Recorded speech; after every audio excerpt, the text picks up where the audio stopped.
घर, अब तो पूरा हुआ सफर। चलो मुसाफिर अपने घर, अब तो पूरा हुआ सफर। बुला रहा है वतन तुम्हारा, मुख का रुख अब करो उधर, अब तो पूरा हुआ सफर। चलो मुसाफिर अपने घर, अब तो पूरा हुआ सफर।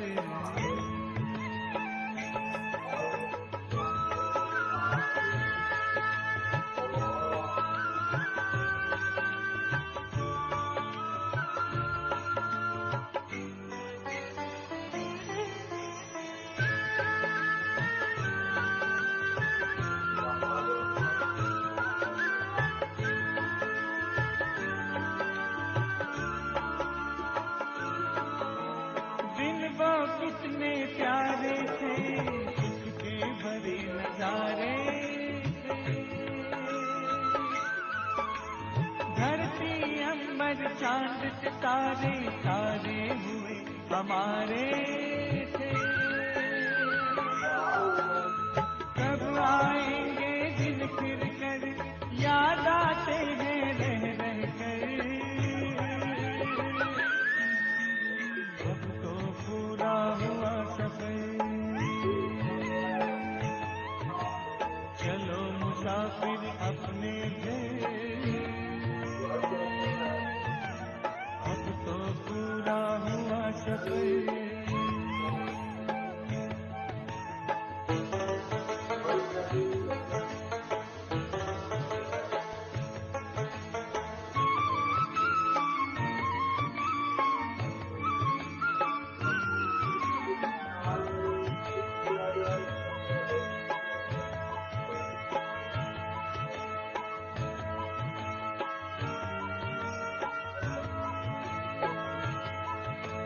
कल तक जो भी था अपना, आज हुआ सारा सपना। भूल गए निज घर की राह, पाए दुख ना जिसकी था। पग पग पर खाए ठोकर, चूर हो गए हो थक कर, अब तो पूरा हुआ सफर। चलो मुसाफिर अपने घर, अब तो पूरा हुआ सफर।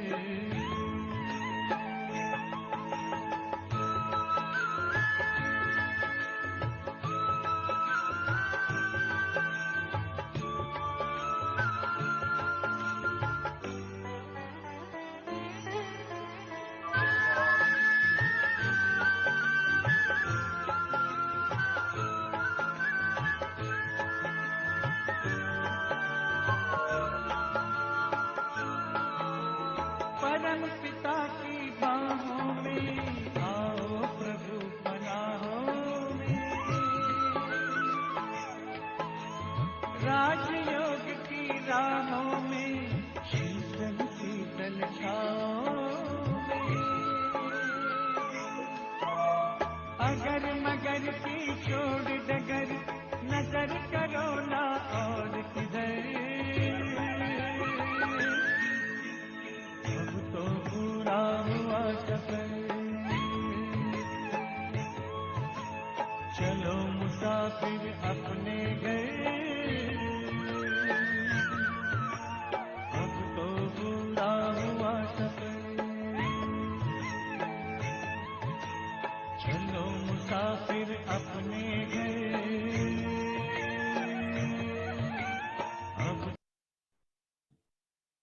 अब हमारा सफर पूरा हुआ।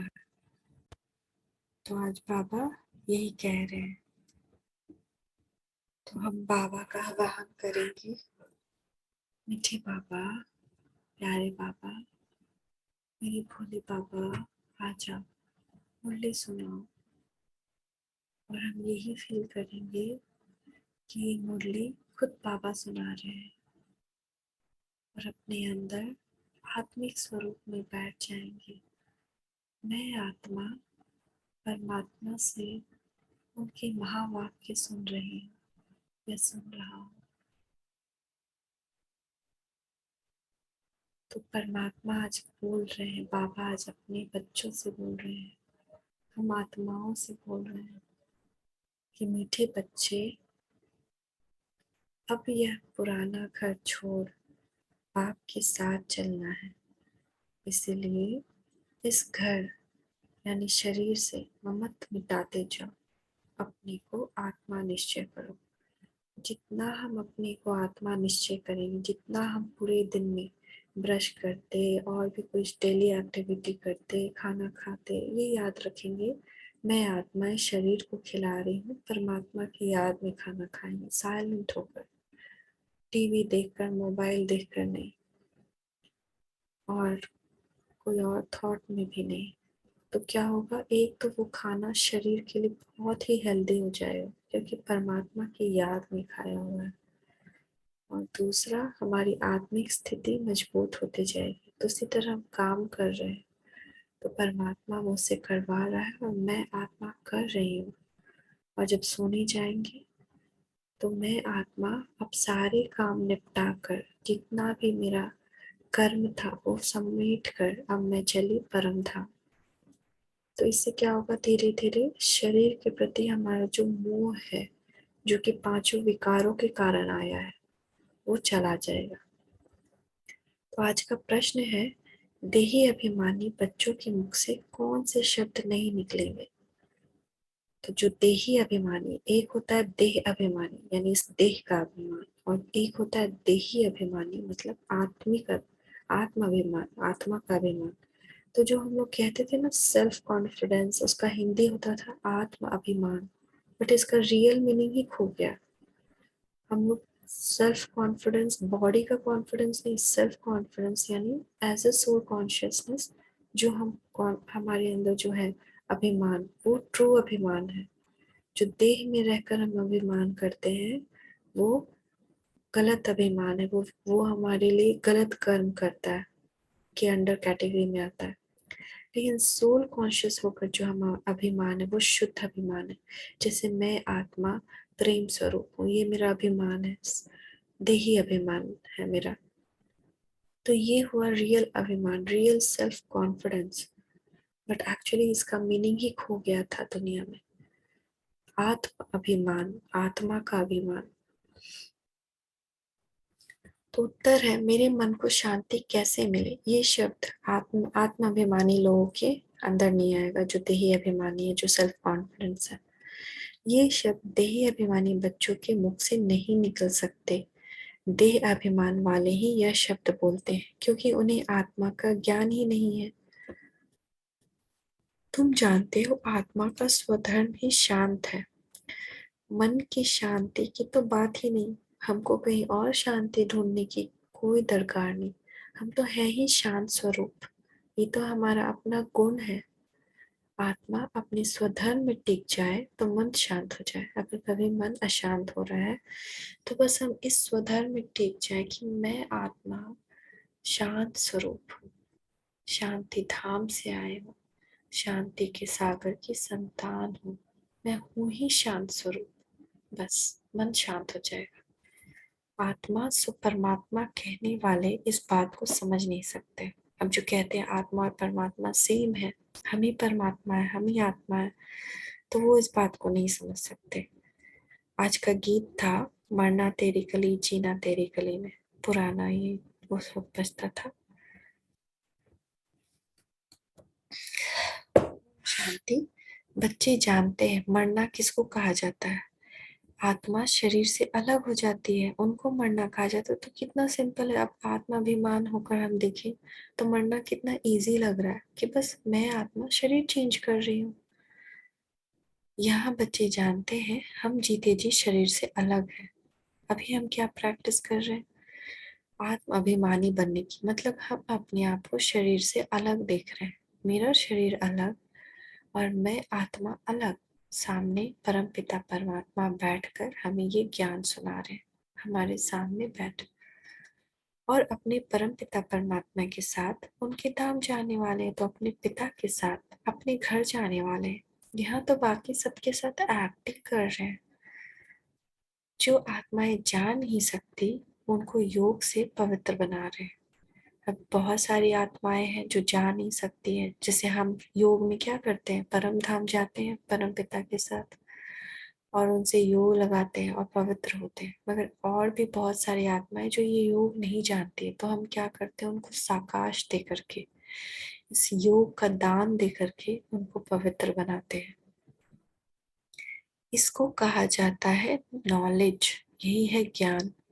रूह को नॉलेज मिलती है, रूह यानी आत्मा, उसको नॉलेज मिलती है, ज्ञान मिलता है। यह बच्चे बच्चे कहने वाला कौन है? परम पिता परमात्मा हम लोग को कहते हैं। ये मीठे बच्चे कौन बोल रहा है हमको?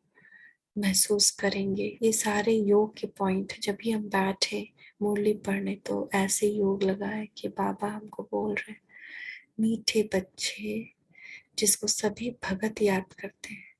तो हमको परमात्मा स्वयं बोल रहे हैं, मीठे बच्चे जिसको भगत सिर्फ याद कर सकते हैं, कि मूर्ति के सामने जाएंगे, अगरबत्ती जलाएंगे और बस। लेकिन उनको भगवान नहीं बुला रहे हैं मीठे बच्चे। किसको बुला रहे हैं? जो उनके बच्चे बने, जो आत्म अभिमानी बने, जिन्होंने राजयोग सीखा, उनको बुला रहे हैं मीठे बच्चे। कितना ज्यादा ये नशा चढ़ाने वाला है। आत्मा समझती है पतित पावन बाप मुक्ति जीवन मुक्ति देने वाला है। उनको तो अपना शरीर है नहीं, यह लोन लिया है। तो आत्मा क्या समझती है कि ये पतित पावन बाप ही है जो हमको जीवन मुक्ति और मुक्ति देगा। मुक्ति यानी कि परम धाम ले जाना, जीवन मुक्ति यानी कि वापस परम धाम से फिर स्वर्ग भेजना। वहाँ जीवन मुक्ति है क्योंकि वहाँ पे 5 विकार नहीं है और कर्म का कोई बंधन नहीं है। वहाँ पे अकर्म होता है, कर्म नहीं बनता है, न सुकर्म न विकर्म, अकर्म होता है। तो इसलिए वहाँ आराम से जीते हैं, इसलिए वो जीवन मुक्ति है। परमात्मा को अपना शरीर नहीं है, वो जन्म मरण से पड़े हैं, इसलिए उनको लोन लेना पड़ता है यहाँ। हमको भी यह छोड़ना है और जिसका घर है उनको भी छोड़ना है। तो बाबा शिव बाबा कह रहे हैं कि उनको भी ये लोन लिया हुआ शरीर छोड़ देना है। और जिसका ये घर है, किसका वो शरीर जिसके घर में आए हैं?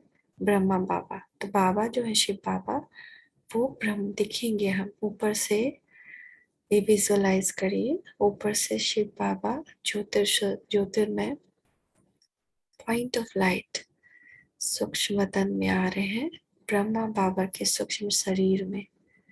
तो उन्होंने लोन लिया उनके बॉडी का, तो ये लोन लेना हुआ। तो उनको तो लोन लिया हुआ, घर में मेहमान आए तो उनको तो जाना ही, उनका घर नहीं है। तो जो शरीर को उन्होंने लोन लिया उसको फिर छोड़कर जाना है। और जिसका शरीर है, यानी जब ब्रह्मा बाबा साकार में थे तो ये फिजिकल शरीर उनका भी था, तो उनका जो शरीर था उनको भी छोड़कर जाना था, छोड़कर चले गए। वैसे ही तुम बच्चों का भी यह पुराना घर है। तो हम लोग का ये जो शरीर है ये पुराना हो गया है, जर्जरीभूत हो गया है। हर एक के शरीर में कुछ ना कुछ रोग, कुछ ना कुछ प्रॉब्लम लगा हुआ है।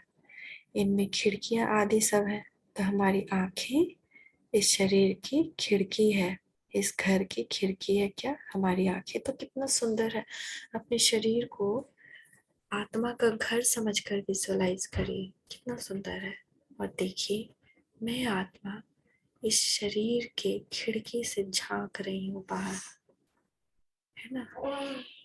और जब चाहे बाहर घूमकर आ भी सकती हूँ।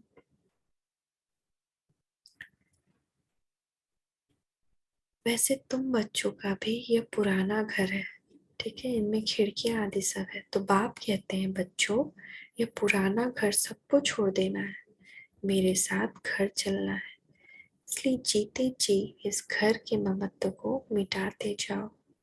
तो बाबा कह रहे हैं कि जीते जी हमको इससे ममत्व मिटाना है। क्यों? ताकि हम खुशी खुशी घर जाए। जो दुख में जाएगा वो वापस कर्म बंधन उसका शरीर से रहेगा, तो वापस जन्म लेना पड़ेगा। इसीलिए दो चीज बाबा कहते हैं, एक तो ममत्व मिटाओ, दूसरा बाबा को याद करो। तो क्या होगा? कोई भी घड़ी जो अंत घड़ी हो जाएगी वो बाबा की याद में होगी। इसलिए हम परम धाम चले जाएंगे। अपने को आत्मा निश्चय करो और बाप को याद करो। देखिए दोनों बाबा ने कह ही दिया कि दो चीज करना है। पहले तो इस घर से ममत्व मिटाना है और फिर अपने को आत्मा निश्चय कर बाप को याद करना है। तो ये दो करना है। न आत्मा निश्चय होगा तो इस घर से ममत्व मिटेगा, और बाप की याद रहेगी तो परम धाम चले जाएंगे। यह तो बच्चे जब तो बाबा इसमें एक और चीज कहते हैं, अगर आप लास्ट समय में कुछ और सोच रहे हैं तो दोबारा जन्म हो। जैसे कोई अगर सोच रहा है कि मेरे पास दो जोड़ा जूता का है, एक दो जोड़ा और खरीदना है, कहाँ जाए खरीदने, कौन से मॉल में जाए, अब उनका यही चिंतन चल रहा है। और इसी टाइम पे देह छूट गया, कुछ हो गया, कुछ त्रासदी हो गई, तो उनका क्या होगा? अब ऐसा ही उनका कर्म बंधन जूता से जुड़ गया, तो अब उनको उनका जन्म भी उससे रिलेटेड ही हुआ कहीं पे। तो ऐसे नहीं करना है, बाबा की याद में रहना है, क्योंकि ये लास्ट है। यह तो बच्चे जानते हैं, दो चीजें हैं, जीव और आत्मा। तो ये बॉडी क्या है? जीव, और फिर आत्मा, तो जीवात्मा बनती है। मनुष्य जब दुखी होते हैं तो जीव घात करते हैं, आत्मघात नहीं करते। तो हम लोग कहते हैं ना आत्मघात कर लिया, नहीं, आत्मा का घात नहीं हो सकता, जीव घात करते हैं, अपनी बॉडी को खत्म करते हैं। आत्मा जानती है शरीर के कारण आत्मा को दुख होता है, इसलिए उनको छोड़ना चाहती है। तो क्या होता है कि वो अपने शरीर का घात क्यों करता है? कोई बहुत दुख में आता है तो क्योंकि जानता है शरीर के कारण ही, अंदर में जानता है, उसको कॉन्शियसली पता हो या ना हो, अंदर में जानता है कि शरीर को खत्म कर देने से छूट जाएंगे। तुम्हारी आत्मा जानती है अभी हम दुख धाम में, मगर छूटते नहीं है। ये नहीं छोड़ते हैं। बनारस में एक कुआं है जिसमें सब जाकर के आत्मदाह करते थे, उसमें कूद जाते थे मरने के लिए कि हम शिव पे बलि चढ़ रहे हैं, बट एक्चुअली शिव पे बलि वो मुक्ति नहीं मिलता, वापस से उनका जन्म होता है। तो ऐसा करना नहीं चाहिए। तुम्हारी आत्मा जानती है अभी हम दुख धाम में हैं। अभी हम कहाँ हैं? दुख धाम में। क्यों? 5 विकार में है। तो ये द्वापर युग से दुख धाम शुरू हो जाता है। सुख धाम कौन है? त्रेता और सतयुग। ये शरीर भी पुराना घर है, बाबा ने समझाया है। यह अकाल तख्त है जो छोड़कर फिर दूसरा लेना होता है। तो हम जो है भ्रिकुटी के बीच का एरिया, उसको कहते हैं अकाल तख्त। एक वो है, एक अकाल तख्त बाबा का है परम धाम में। तो वो तख्त छोड़कर हम आत्माओं का ये अकाल तख्त है। तो इसको बाबा क्या कह रहे हैं? सामने देखिए, बाबा कह रहे हैं हमको कि बच्चे इस अकाल तख्त को छोड़कर तुम्हें अब दूसरा लेना है, हेल्दी बॉडी लेनी है। तख्त के बदले घर कहना ठीक है। घर में खिड़कियां आदि होती है, इसलिए शरीर को घर कहा जाता है। तख्त के ऊपर राजाई की जाती है। तो ये तख्त हमारा इसलिए भी कहते हैं क्योंकि हम राजा हैं अपनी कर्मेंद्रियों की, मगर विकारों के कारण क्या हुआ? कर्मेंद्रियां हम पे राज करने लगी, आंखें हमें भटकाने लगी, जो जीवा हमें भटकाने लगी, कंरस में हम डूब गए। तो ये सब होने लगा। लेकिन हम राजा है, मन बुद्धि कर्मेंद्रियों, सभी कर्मेंद्रियों के राजा। हम चाहे अभी स्टॉप करो ये चीज देखना, तो अब स्टॉप होना चाहिए। इसको कहते हैं राजा होना। इस समय तो दुखधाम है, हाँ ये जरूर है। आत्मा को घर अर्थात नए शरीर में बैठ फिर सिंहासन पर बैठ जाना है, राजाई करनी है। सतयुग में क्या होगा? आत्मा को नया शरीर मिलेगा, उसमें बैठकर फिर वहां हम लोग राजा बनेंगे, महाराजा बनेंगे, राजाई करना है। दुनिया में ऐसा तो कोई नहीं जिसको बाप से रजाई मिलती है। जब तक बाप ना आए तब तक बादशाही कैसे मिले।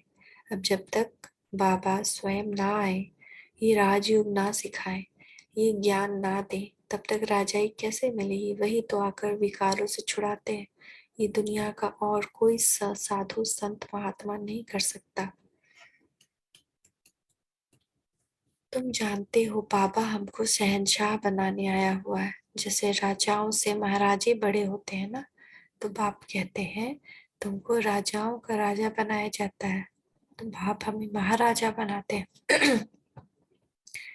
तुम आत्मा जानती है ये पुराना घर छोड़ना है। तो अब हम लोग को बार बार बाबा याद दिला रहे हैं कि बच्चे ये पुराना घर छोड़ना है।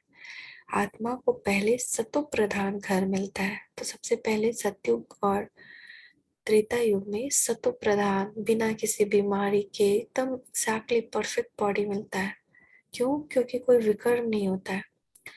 सतो प्रधान गुणवान आत्मा है तो शरीर भी ऐसा ही होगा। तो हम लोग ने पढ़ा था ना, जैसी सोल में एनर्जी होती है वैसा ही बॉडी में चक्रास में फ्लो होता है। तो सतो प्रधान गुणवान आत्मा है, यानी कि उसमें कोई भी बुरी एनर्जी नहीं है, तो उसका शरीर में भी कोई भी बुराई नहीं होगा, सतो प्रधान होगी, बिल्कुल प्योर। लेकिन जैसे जैसे विकर्म करते हैं हम लोग, कोई गलत कर्म करते, गलत सोच रखते हैं, तो आत्मा में एनर्जी स्टोर होती है और फिर वो बॉडी में फ्लो होकर डिजीज करती है। आत्मा समझती है कैसे हम आत्मा को घर मिलता है। तो हम आत्मा देखिए समझ रहे हैं कि हमको कैसे हमारा ये बॉडी यानी कि घर मिल रहा है। तो कितना सुंदर आत्म अभिमानी स्थिति हमारा बना हुआ है। परमात्मा स्वयं हमको ये ज्ञान दे रहे हैं। कितना सुंदर भाग्य है। उच्च पवित्र आत्माओं को शरीर भी ऐसे मिलेगा। अब जो पवित्र आत्मा रहेंगी यानी जिसमें कोई गंदगी नहीं होगी, उनके शरीर भी पवित्र होंगे। तो अभी पवित्र अब होना है, सतयुग में नहीं। सतयुग में तो शरीर लेना है, पावन शरीर। अब पवित्र होंगे तभी सतयुग में पावन शरीर लेंगे। पावन बनेंगे तो पावन घर मिलेगा जरूर। जब पावन बनाने वाले आए तब तो पावन बने। अब हम लोग अब खुद से पावन तो बन नहीं सकते हैं, पावन बनाने वाला भगवान चाहिए। तो जब वो आएंगे पावन बनाने तभी तो हम पावन बनेंगे ना।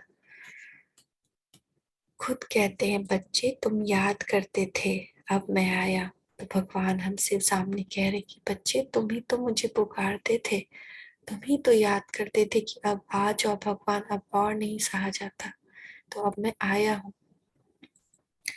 कल्प कल्प इस शरीर में आकर यह यज्ञ रचता हूँ। तो कल्प कल्प हर 5000 साल बाद वो आते हैं, इसी तरह चक्र को एंड करते हैं, सबको पावन बना करके परम धाम ले जाते हैं। इनका नाम ब्रह्मा रखना पड़ता है, इनको अडॉप्ट किया जाता है। तो जो जिनके शरीर में आते हैं उनका पहले से ब्रह्मा नाम नहीं होता है, पहले उनका नाम था दादा लेखराज। फिर जब शिव बाबा शरीर में आकर उनको पावन बनाते हैं, सबसे पहले उनको पावन बनाते हैं। तो जब उनको पावन बनाते हैं तो उनका नया जन्म हो गया ना, अडॉप्ट किया शिव बाबा ने उनको एज ए अपना सन, तो इसलिए उनका नाम रखते हैं ब्रह्मा। तो हम लोग लौकिक में भी देखें, पति पत्नी मतलब मेल फीमेल का शादी होता है, तो पति क्या करता है, अपनी पत्नी को अडॉप्ट करता है ना, उसको जन्म तो नहीं देता है, उसको अडॉप्ट करके वाइफ बना करके ले जाता है। तो इसी तरह बाबा जब आते हैं तो ब्रह्मा को अडॉप्ट करते हैं। गृहस्थ व्यवहार में रहते तुमने बुद्धि से सब कुछ पुरानी चीजों का संन्यास कर अपने को आत्मा निश्चय किया। अब हम गृहस्थ व्यवहार में ही हैं, सबसे अपना कर्म वैसे ही करना है, सबका ख्याल रखना है, सबकी भावनाओं को रिस्पेक्ट देना है, लेकिन अंदर से पुरानी चीजों से संन्यास रखना है, यानी मोह नहीं रखना है और अपने को आत्मा समझना है। अब जीते जी सब संबंध तोड़ने हैं, तो अंदर ही अंदर हमको रेडी रहना है। कल भी बाबा का था ना कि एवर रेडी रहना है, वरदान था। तो सब संबंध तोड़ने, अंदर ही अंदर रेडी रहना है कि चलो अब इससे भी मेरा कार्मिक अकाउंट चुप तो हुआ। अगर घर में कोई गाली गलौज कर रहा है कुछ, तो सोचना है चलो इससे मेरा कार्मिक अकाउंट चुप तो हुआ, अब अगले जन्म में हमको इसका साथ नहीं मिलेगा। तो इसलिए सबसे कार्मिक अकाउंट चुप तो करना, तभी हम कृष्ण के साथ जा पाएंगे। बाबा कहते हैं तुम्हें इस पुरानी दुनिया में रहना नहीं है। समझाया जाता है हमारी एम ऑब्जेक्ट क्या है, नर से नारायण व मनुष्य से देवता बनना व स्वर्ग की बादशाही पाना। तो हमने देखा था ना कि स्कूल की, इस ज्ञान की क्या एम ऑब्जेक्ट है। नर से नारायण बनना है हमको, मनुष्य से देवता बनना है, या फिर स्वर्ग की बादशाही पानी। तो ये एम ऑब्जेक्ट हमेशा याद रहना चाहिए। अब एम ऑब्जेक्ट ये नहीं है कि इस घर में, इस दुनिया में बंगला मिल जाए, कभी भी एंड हो सकता है, कभी भी सब कुछ वेस्ट है। पैसा बर्बाद करना भी घर बनाने में या पैसा जमा करने में, उसको यूज करना है अच्छे कामों के लिए ताकि पुण्य जमा हो। सब कुछ एक ही बार में मिट्टी में मिल जाना है, चाहे किसी के पास लाखों हो या करोड़ों हो, सब मिट्टी में मिल जाएगा। यह भी समझाया है कि मनुष्य सृष्टि एक ही है जो चक्र लगाती है, इनको झाड़ भी कहते हैं।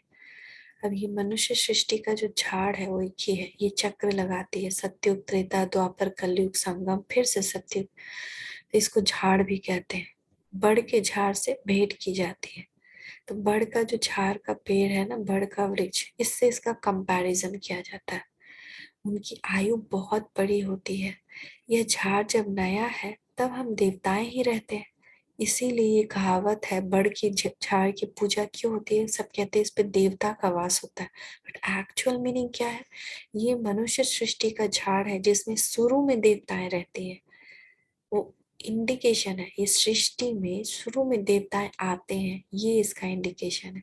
ना कि उसके वो रियल पेड़ जो दुनिया का पेड़ है उसमें जाकर देवता उसके ऊपर बैठ जाते हैं, नहीं।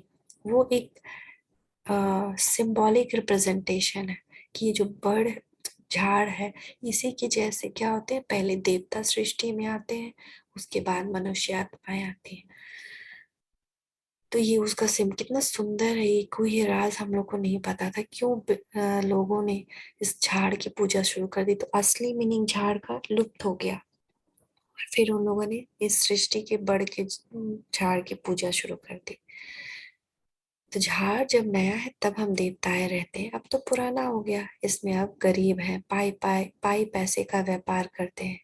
अभी तुम बच्चे ज्ञान रत्नों का व्यापार कर रहे हो, तो हम लोग क्या पा रहे हैं, ज्ञान रत्न। इस ज्ञान रत्न से हम रत्नागर बनते हैं। कितने बाप को भी रत्नागर कहा जाता है, तो मास्टर रत्नागर बनते हैं। कितना ज्यादा हम अमीर हो जाते हैं ना। सतयुग में हीरे जवाहरात, सारे ड्रेसेस पे भी हीरे जवाहरात। वहाँ कोई किसी को कुछ दान नहीं देता है, वहाँ सब गिफ्ट देते हैं, हीरे के, मोती के, पन्ना के। बहुत अमीर, कोई काम करने का जरूरत नहीं, एकदम सुख ही सुख। बाप से रतन ले फिर औरों को देते हैं, तो बाप हो गया रत्नाकर ना। बाप से रतन लिए और औरों को देते हैं, तो औरों को वो रतन करते हैं। अब तुम्हारी श्रेष्ठ हीरे जैसी बुद्धि बनती है, तो इससे क्या होता है, हमारी बुद्धि दिव्य बहुत तेज हो जाती है। इससे इतना ज्ञान भर जाता है बुद्धि में कि फिर बाकी सृष्टि का ज्ञान जो और लौकिक ज्ञान है वो सब तो ऐसे ही फ्लो होने लगता है। तुम्हारा व्यापार ही है ज्ञान रत्नों का। तो रत्नागर, मास्टर रत्नागर हम भी हो गए, बाबा रत्नागर, आज हम मास्टर रत्नागर। तो ये सम्मान अपने लिए आज लेकर चलना है कि बाबा हमारे रत्नागर और हम मास्टर रत्नागर। ज्ञान रत्नों के बाद फिर वह रत्न भी तुमको अथाह मिलते हैं, गाया हुआ भी है। सागर हीरे जवाहरों की थाली ले तुम्हारे आगे भेंट रखते हैं। अब जो सागर मंथन हुआ जिसमें से रत्न निकले, बहुत हीरे जवाहरात पर, वो भी सिंबॉलिक रिप्रेजेंटेशन है कि ज्ञान के सागर ने जो ज्ञान दिया, उस ज्ञान का जब हमने मंथन किया, चिंतन किया, तो उसमें से जो हीरे जवाहरात निकले उससे हमारे जीवन श्रेष्ठ हो गया, हमारे लक्ष्मी मिली। लक्ष्मी कब मिली, सतयुग में लक्ष्मी होती है ना, तो उसकी वजह से ही लक्ष्मी आई, विष्णु। तो उसकी वजह से ही वही इंडिकेशन है, वो उसका सिंबॉलिक रिप्रेजेंटेशन लुप्त हो गया। वो पहाड़ दिखा दिए मंथन करते हुए, तो एक तरफ पहाड़ के देखो तो देवता है और एक तरफ असुर, तो ये आसुरी दुनिया है। जब मंथन करते हैं तो हम देवता बनते हैं, तो ये असुर और देवता का मंथन चलता है। बीच में क्या हो जाता है, आधे देवता आधे असुर रहते हैं, फिर उनको भी देवता बनाया जाता है, ज्ञान अमृत पिलाया जाता है, तो वो अमृत है ये। लेकिन दुनिया में सारे असुर जो है अभी, वो नहीं पी पाएंगे ज्ञान अमृत, इसीलिए कहा जाता है जो जो इस ज्ञान अमृत को पीता है वो देवता बन जाता है, अमर बन जाता है, क्योंकि उसको आत्मा ज्ञान भी आ गया, और आत्मा क्या है, अमर है। तो कितना सुंदर इसमें कोई ये राज है ना। अब तुम अब पढ़ाई और पढ़ाने वाले को जान गए हो, है ना। बरोबर हमारा परम पिता परमात्मा ज्ञान रत्नों का सागर है, जिसको रूप बसंत भी कहा जाता है। तो रूप बसंत और कोई नहीं है इस दुनिया में, परमात्मा ही है। आत्मा ज्ञान रत्नों का मुख से वर्णन करती है, तुम्हारा धंधा ही है। तुम अमृत वेले उठ ये ज्ञान रत्नों का धंधा करो, इसमें से कोई भी एक पॉइंट ले लें और परमात्मा के साथ बैठ जाए। इसमें आपको आंखों से नहीं देखना है, बुद्धि से परमात्मा को याद करना, उनसे संबंध बनाना है। इसमें म्यूजिक आदि का भी दरकार नहीं है, लेकिन इनिशियली कंसंट्रेट करने के लिए कमेंट्री म्यूजिक जरूर ले सकते हैं सहारा, पर धीरे धीरे धीरे साइलेंस में जाना है, बिना म्यूजिक बिना किसी चीज के।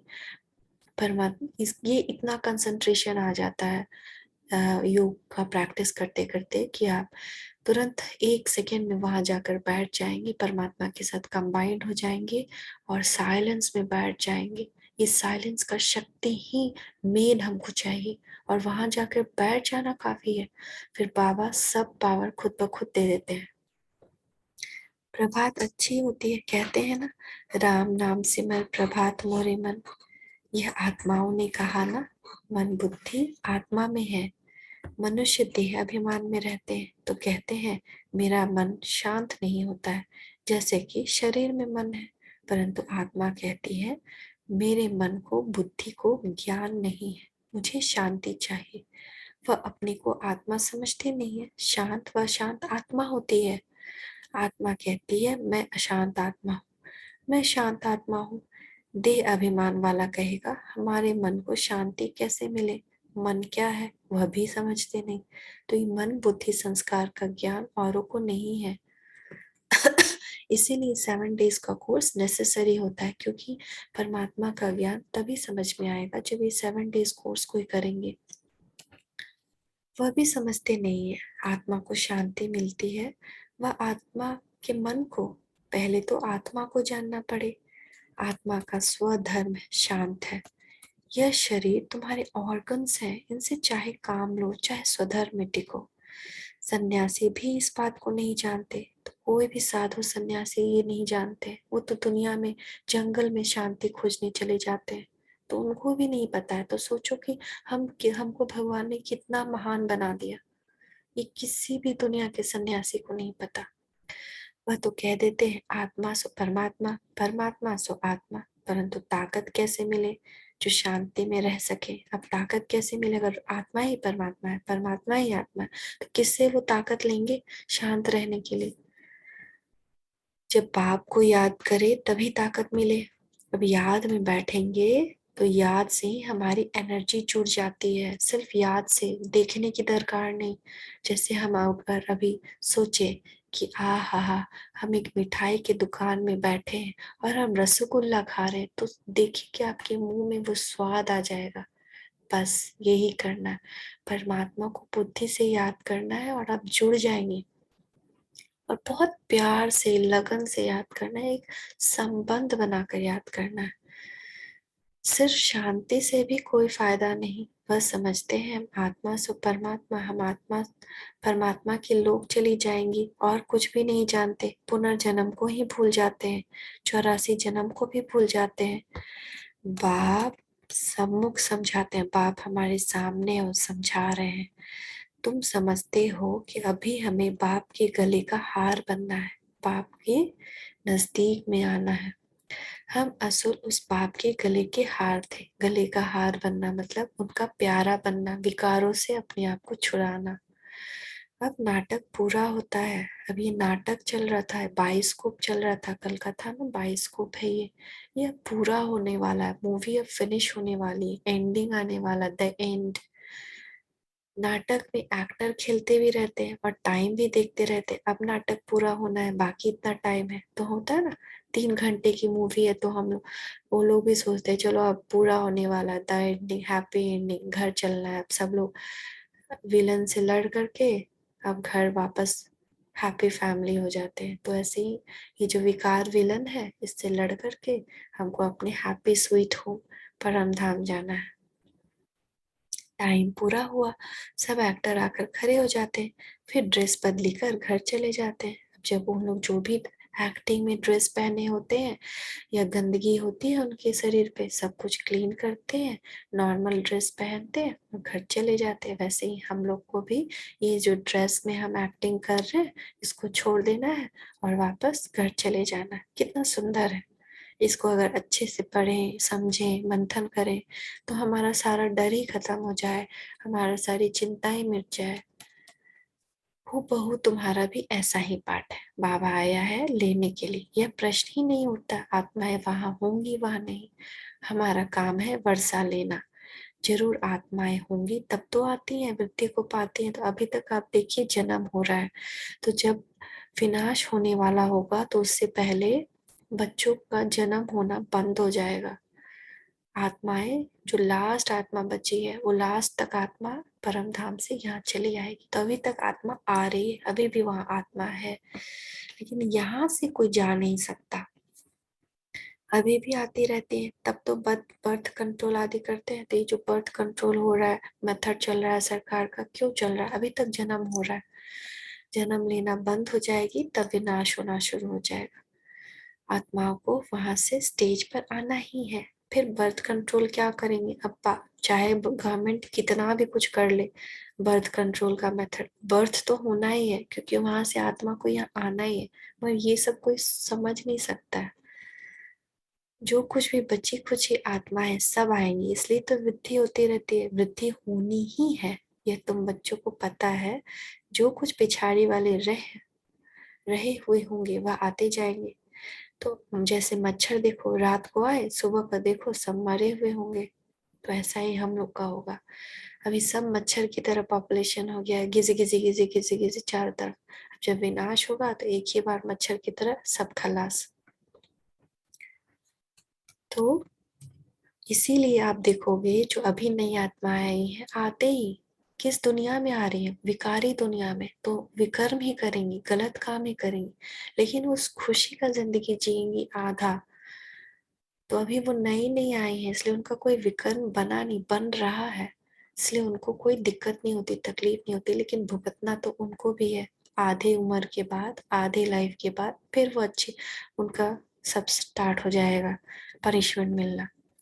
पर उनका कोई हिसाब किताब थोड़ी ही है। देखिए उनका कोई हिसाब किताब नहीं। यह जो बड़े बड़े साइंसदान हैं, वह कितना माथा मारते रहते हैं, खोज करते रहते हैं। जैसे ज्ञान की ऊंचाई है तो माया भी कम नहीं है। अब जैसे हम लोग ज्ञान ले रहे हैं इतना, तो माया भी कम नहीं है। वो भी देखिए क्या क्या बना रही है साइंस के जरिए। देखो आसुरी मत पर क्या क्या बना रहे हैं, श्रीमत क्या कहती है और साइंस वाले क्या करते रहते हैं। तो क्या कर रहे हैं, भगवान क्या कह रहे हैं और साइंस वाले क्या कर रहे हैं, एकदम अपोजिट। सुख भी है तो इन चीजों से विनाश भी होना है। तो हम लोग सुख भी भोग रहे हैं एसी से और फ्रिज से, पर देखिए विनाश भी इससे भी हो जाता है। एरोप्लेन में घूमते हैं तो कभी घर में आग लग जाती है शॉर्ट सर्किट से, या एरोप्लेन क्रैश हो जाता है, तो इसी से विनाश भी होना है। साइंस और साइलेंस, तुम सदैव बाप को याद करते रहते हो साइलेंस में, उनको फिर साइंस का कितना घमंड है। कितने एरोप्लेन बारूद आदि हैं, साइंस पर साइलेंस की विजय होती है। तो हम लोग को साइलेंस की पावर लेनी है। वो कैसे होगी? जितना दिन भर हो सके शांत रहना है, कम बोलना है, मन को भी शांत। ऊपर से शांत है, मन बड़बड़ बड़बड़ कर रहा है, वो नहीं, मन भी शांत।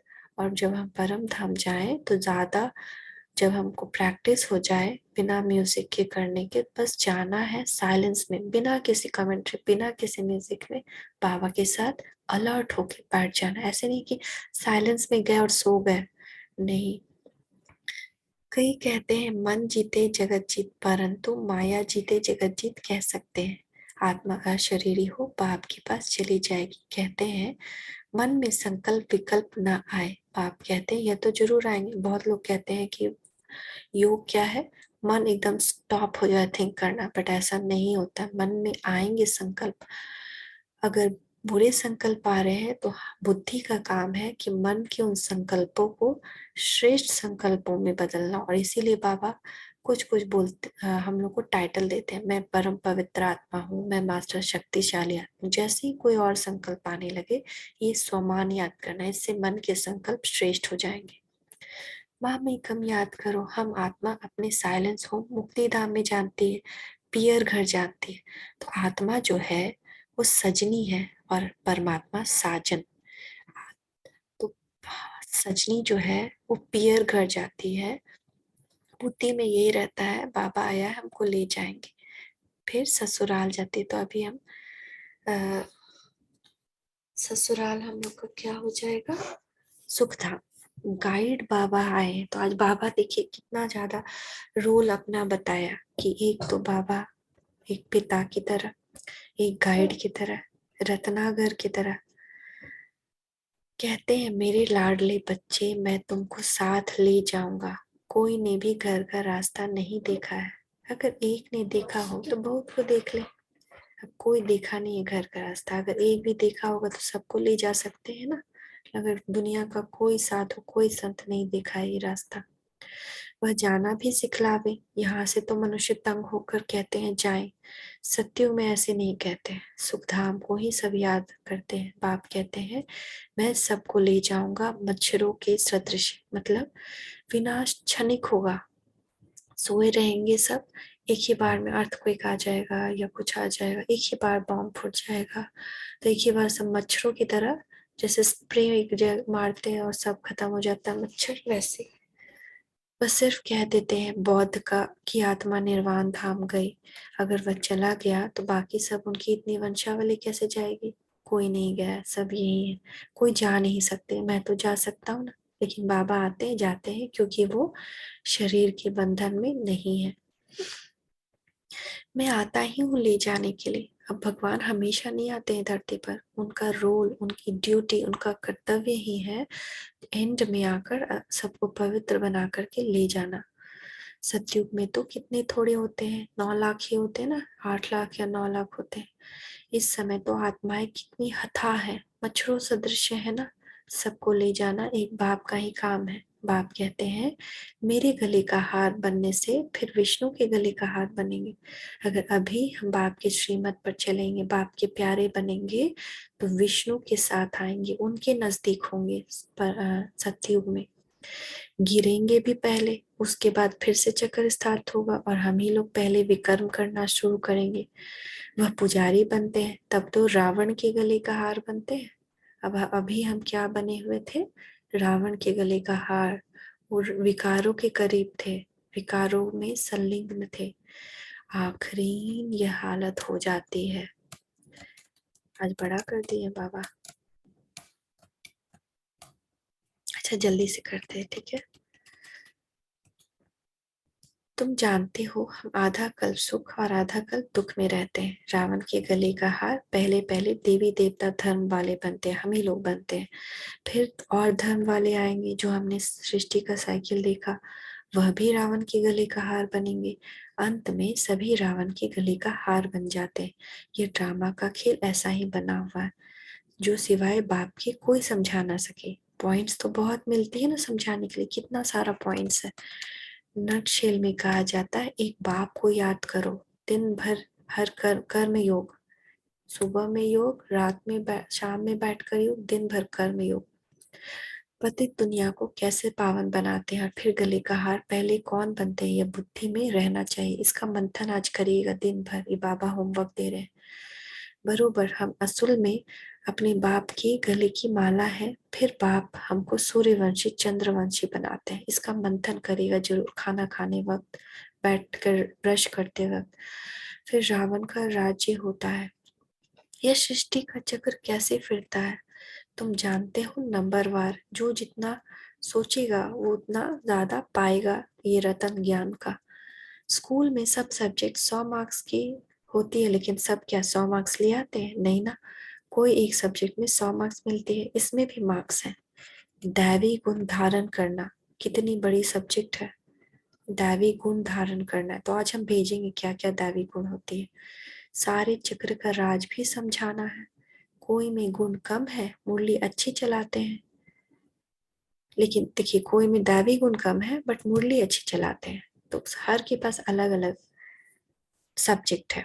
नंबरवार तो होते ही है ना, जो पास होते हैं वह गले का हार बनते हैं। तो बाबा के पास सब सब्जेक्ट का मार्क्स बाबा दे रहे हैं। योग कितना है, धारणा कितना है, सेवा कितना है, भाव तो परफेक्ट है, ज्ञान कितना है। उन जैसा परफेक्ट कोई नहीं, वह तो जन्म मरण में नहीं आते। तुम्हारी बुद्धि में कितनी नई नई पॉइंट्स है, और कोई की बुद्धि में बैठ नहीं सकती। इसके इस ज्ञान को पाने के लिए बुद्धि जो है ना, वो श्रेष्ठ बुद्धि होनी चाहिए, दिव्य बुद्धि। सब इस बुद्धि इसको नहीं समझ सकते, दैविक बुद्धि वाले ही समझ सकते हैं।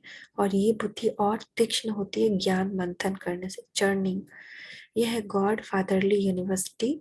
भगवानुवाच, मैं राजयोग सिखलाता हूँ।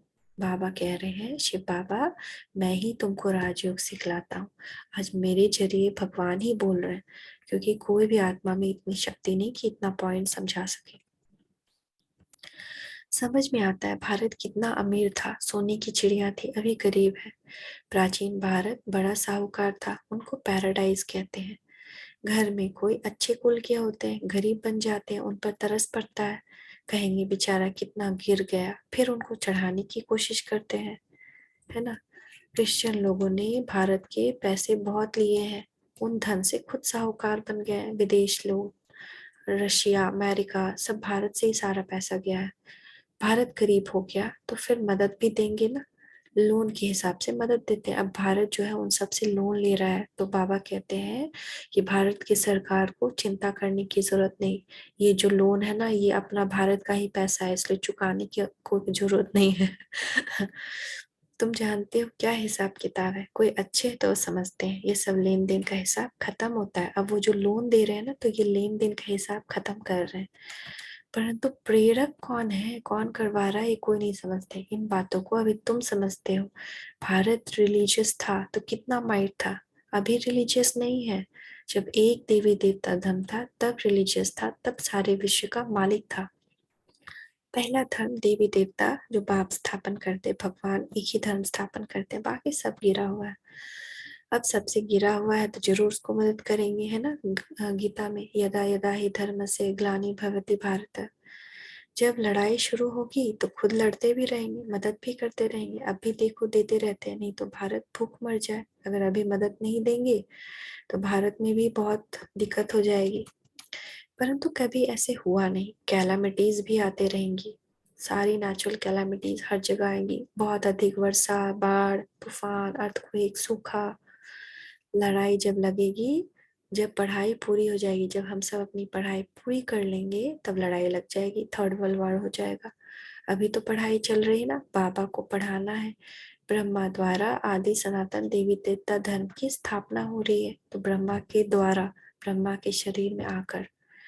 अच्छा, मीठे मीठे सिके लदे बच्चों प्रति माता पिता बाप दादा का याद प्यार और गुड मॉर्निंग। रूहानी बाप की रूहानी बच्चों को नमस्ते। रूहानी बच्चों की रूहानी माता पिता बाप दादा को याद प्यार गुड मॉर्निंग। नमस्ते बाबा, नमस्ते, शुक्रिया बाबा, शुक्रिया। धारणा के लिए मुख्य सार। अभी ज्ञान रत्नों का धंधा करना है, रूप वसंतपन पढ़ाई पढ़नी है और पढ़ानी है। बाप के साथ वापस घर जाना है, इसलिए पवित्र बनना है ना। पढ़ना भी है और पढ़ाना भी है। अब आप जो लोग जान गए हो, अपने हम जीन से स्टार्ट करो, चैरिटी वीक इंसर्ट हो, कि उन लोगों को भी बताओ, ताकि वो लोग भी अपना कल्याण कर पाए। बाप के साथ घर वापस जाना है, इसलिए पवित्र बनना है। अशरीरीपन, अशरीरीपन मतलब आत्मिक स्वरूप में आकर जब हम परम धाम जाते हैं तो अशरीरी अवस्था, शरीर से परे बाप की याद में रह साइलेंस बल से साइंस पर विजय पानी है। तो वहां पे जाकर साइलेंस में बैठना, अलर्ट होके, तो उससे हमारे अंदर साइलेंस की पावर आएगी और इससे माया ने जो साइंस पैदा किया, बॉम्ब वगैरह, उस पे विजय होगी। बाबा का ये महावाक्य है, जिस लोगों के पास साइलेंस की शक्ति अधिक होगी उसका ये बॉम्ब कुछ नहीं बिगाड़ पाएंगे। ऐसे लोगों के पास अगर कोई बॉम्ब फेंकेगा तो वो बॉम्ब निष्क्रिय हो जाएगा, ऐसी साइलेंस की पावर होगी। तो ये पावर डेवलप करनी है। वरदान, सदा उमंग उत्साह के पंखों द्वारा उड़ने और उड़ाने वाले मजबूत और अथक भव। हमेशा क्या करना, उमंग उत्साह में रहना। कौन पढ़ा रहा है हमें? भगवान साथ दे रहा है। आप आत्माएं अनेक आत्मा को उड़ाने के निमित्त हो, इसलिए उमंग उत्साह के पंख मजबूत हो। सदा इसी स्मृति में रहो कि हम ब्राह्मण बी के विश्व कल्याण के जवाबदार हैं, हमारे ही द्वारा इस विश्व का कल्याण होना है। तो आलस्य और अलबेलापन स्वतः समाप्त हो जाएगा, कभी भी थकेंगे नहीं। तो रिस्पॉन्सिबिलिटी आई ना, अब माँ बाप पर रिस्पॉन्सिबिलिटी आती है कि बच्चों का पालन पोषण करना है, तो उनका आलस खत्म हो जाता है ना, वो सवेरे सवेरे से उठ के काम में लग जाते हैं। उसी तरह इस दुनिया सृष्टि, हम पूर्वज आत्मा है, हमें अपने बच्चों का, ये सारी और जो आत्माएं बाद में आए हमारे बच्चे हुए, तो उनका हमें कल्याण करना है। तो ये रिस्पॉन्सिबिलिटी लेनी है और आलस में नहीं रहना, अलबेलापन में नहीं रहना है। जिससे उमंग उत्साह होता है, जिसमें वह अथक होता है, वह अपने चेहरे और चलन द्वारा औरों का भी उमंग उत्साह बढ़ाते हैं। तो कोई हारा हुआ व्यक्ति आपके सामने आए तो उसको हिम्मत देनी है। कब? जब हम हिम्मत वाले बन जाएंगे तब ना। स्लोगन, बाप के संग का रंग लगा हुआ हो तो सब बुराइयां सहज ही परिवर्तन हो जाएगी। तो पूरे दिन बाप का संग हो, बाप की याद हो, तो बाप के संग का जब रंग होगा तो कोई बुराई आ नहीं सकती, हमारे अंदर परिवर्तन हो जाएगा। ओम शांति। अब हम वरदान करेंगे। तो नया